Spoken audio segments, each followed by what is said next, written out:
La Chambre criminelle est heureuse de vous annoncer la parution de sa dernière lettre mensuelle. Ce numéro s'ouvre sur l'éditorial de M. Guillaume Fradin, directeur de la communication à la Cour de cassation. Chacun a pu constater que ces dernières années, la Chambre criminelle et la Cour de cassation tout entière ont renouvelé leur communication, dans le but de porter à la connaissance du plus grand nombre leur jurisprudence, dans le but de faire la pédagogie de ces décisions, enfin, pour faire connaître à chacun leur manière de dire le droit. Dès lors que la lettre de la Chambre criminelle s'inscrit dans ce renouvellement, il était naturel qu'elle ouvre ses portes à celui qui, dans l'ombre et depuis le début, est l'architecte de cette nouvelle communication. Bien sûr, ce numéro de la lettre présente une sélection des arrêts les plus marquants récemment rendus par la Chambre. Deux décisions méritent d'être signalées en particulier. Dans la première de ces décisions, la Chambre précise les conditions dans lesquelles le bracelet anti-rapprochement peut être imposé à une personne condamnée pour des faits de violence familiale afin d'éviter qu'elle ne s'approche de la victime.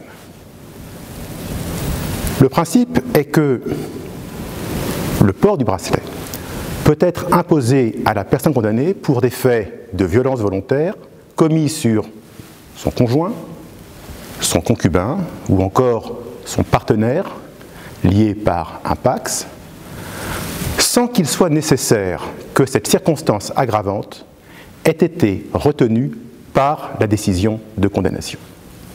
En d'autres termes, il suffit que, dans les faits, une telle relation existe entre l'auteur et la victime. La seconde de ces décisions concerne le droit pénal routier.